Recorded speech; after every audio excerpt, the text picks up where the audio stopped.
In 1944, the civilians and military personnel alike of Corregidor and Leyte were eyewitness to the person of General Douglas MacArthur. What they saw was a man that, when enemy planes would attack, would rather stand and watch than duck and run. And it was said that when he was sitting in his command post, the Japanese strafing plane attacked, and a 50 caliber bullet pierced the office wall and passed within a foot of his head. He simply got up, turned around, eyed the bullet hole, and said, "Well, not today." That's the person that MacArthur was. Very stoic, very brave, it seems like, right? Some would say foolish. But you see, he had a mindset much like other notable figures in history, like George Washington, Ulysses S. Grant, and General George S. Patton, that nothing could really happen to them until it was their time. And they got out of life in every moment, everything that they could, by standing toe to toe, eye to eye, and braving the elements and daring things to happen. And that's how they met confrontation. That's how they met assault. George Washington was that kind of figure, like I had mentioned before. He was so angry at his troops one time for running from the British troops that he jumped down off his horse and stood staring at the British army charging towards him, and he would not move. He was going to take them on alone. His men had to run in and physically remove him, but he had resolve. He was not going to go anywhere. He was going to exemplify courage if it meant that he had to die to do it. Ulysses S. Grant, he was no different. He would sit on his horse and bombs would fall right next to him and he would refuse to move. Like I said, some people would say this was foolish, but don't think that it wasn't a calculated risk on their part. These were strategists, these were chess players in the game of war. They knew what they were doing. Patton wasn't any different. And uh, I think that we can learn something from this.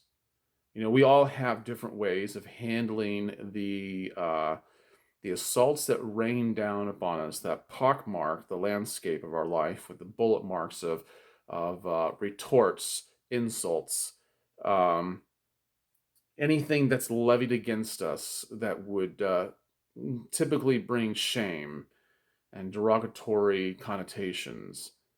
And some people duck and run. Some people run away, but there are individuals who will stand eye to eye and with not a whole lot of response, with not a whole lot of physical, with not a whole lot of physical display. They'll take it on. They'll take it on. They will not move. And it's something to behold. And we know it is because it's talked about, it's recorded. And the enemy doesn't forget it either. They have to stop and scratch their head and wonder what's going on. My mother oftentimes, my mother oftentimes has said to me growing up, in a lot of cases, just stand there and say nothing. As long as you're quiet, the other person doesn't know what you're thinking, and it bothers them a lot. And that's true. It's absolutely true. That's one way of handling things. But you know, uh, another way of handling things, I guess your alternative would be to stand there and argue with others, to scream at people who are wanting something from you, but you don't feel like you can deliver. You're under stress, you're facing adversity. And the only thing you know how to do is lash out. Well, I would say that I highly recommend looking at men like Patton, like MacArthur, Washington, Grant, and learning from them. That, you know, there's something to standing still, holding your ground, and not reacting. It's very important. It's very important. Don't really want to say a whole lot more about it because I want to let you guys fill in the blanks. There comes a time in approaching any subject and talking about it when you can say too much. And I do believe that it's important to kind of step back sometimes and let people think and let people fill in the gaps for themselves. In the day of adversity, in the day of reckoning, you know, even when you feel like you're outnumbered, outgunned, what are you going to do?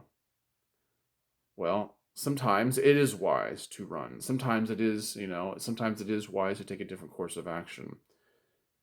But occasionally there's those times when you can make the other wonder and and just kind of marvel at what you might possibly be doing, and it does strike fear into the heart of others. In Proverbs 26:10 it says, "If you faint in the day of adversity, thy strength is small." Work on having big strength, and and just be less reactionary. You see, when you're less reactionary, all the energy that you would have spent in responding, um, responding in a huge way, that energy is now directed at resolving a problem, coming up with a resolution. And if you don't believe me, try it. You know, just stand there and don't say anything, and allow all that energy to go to your brain and start working on a resolution, or at least, at the very least, make them wonder. All right, guys, I hope that's helped. I hope it's meant something to you. Today, if you want to know what I have in my beard, I decided to just simply apply Mountain Air Beard Balm from Artius Man. I don't know if you can see that very well. The light might be bouncing off of it. But anyway, Artist Man Beard Ball. It's a woodsy, minty spearmint type smell. It's got a great, I wouldn't say hold. It's more like it works great as a conditioner, but also helps you to manage your beard quite well. I didn't even apply oil today. I just applied the balm. Just one of those days I like to do that. I like to mix it up a little bit. But anyway, Artius Man Mountain Air Beard Balm is a 2-ounce tin. If you go to artiusman.com, you can use my code GREG20 and save 20% on anything and everything there. So make sure you do that. They have a lot of really good stuff, even besides this. So anyway, check out Mountain Air Beard Balm. I think you'll like it. All right, guys, I hope that you have a great day. Keep these things in mind and stand strong. And think about doing something other than ducking and running. All right? Have a good one. Be wise. Bye.